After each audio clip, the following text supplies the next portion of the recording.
एक ठंडी रात थी।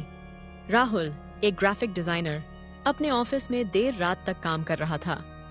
बाहर हल्की हल्की बारिश हो रही थी और हवा की सीटी जैसी आवाज खाली गलियारों में गूंज रही थी।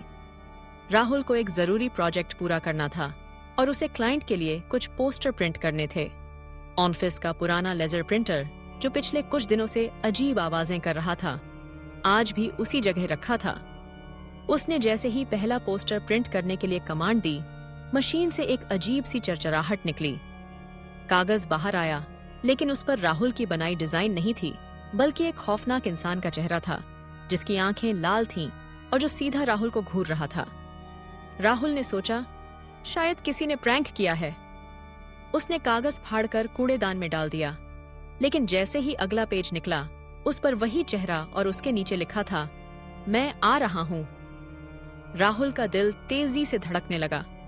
उसने प्रिंटर बंद कर दिया, लेकिन प्रिंटर खुद ब खुद चालू हो गया और लगातार कागज प्रिंट करने लगा। हर पेज पर वही डरावना चेहरा और अलग अलग संदेश। तुम मुझे नहीं रोक सकते, मैं यही हूं, पीछे देखो। राहुल ने धीरे धीरे पीछे मुड़कर देखा। कमरे का दरवाजा धीरे धीरे बंद हो चुका था। ठंडी हवा का एक झोंका अंदर आया और उसके सारे कागज उड़कर कमरे में बिखर गए।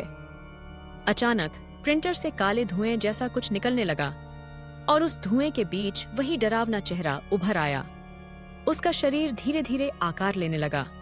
अब वह कागज से निकलकर हकीकत में राहुल के सामने खड़ा था, लंबा पतला काले कपड़ों में और आंखों में खून की तरह लाल चमक। राहुल पीछे हटते हुए बोला, तुम कौन हो? वह आकृति मुस्कुराई और बोली, तुमने मुझे प्रिंट किया है, अब मैं हमेशा के लिए तुम्हारे साथ रहूंगा। उसके बाद ऑफिस में राहुल की कोई खबर नहीं मिली। जब अगले दिन स्टाफ आया तो उन्होंने सिर्फ एक पोस्टर देखा, जिस पर राहुल की तस्वीर थी और नीचे लिखा था, अगला कौन? अगर आपको यह कहानी पसंद आई हो तो हमारे चैनल को लाइक करें, सब्सक्राइब करें और अपने दोस्तों के साथ शेयर करें। अगली डरावनी कहानी में फिर मिलेंगे।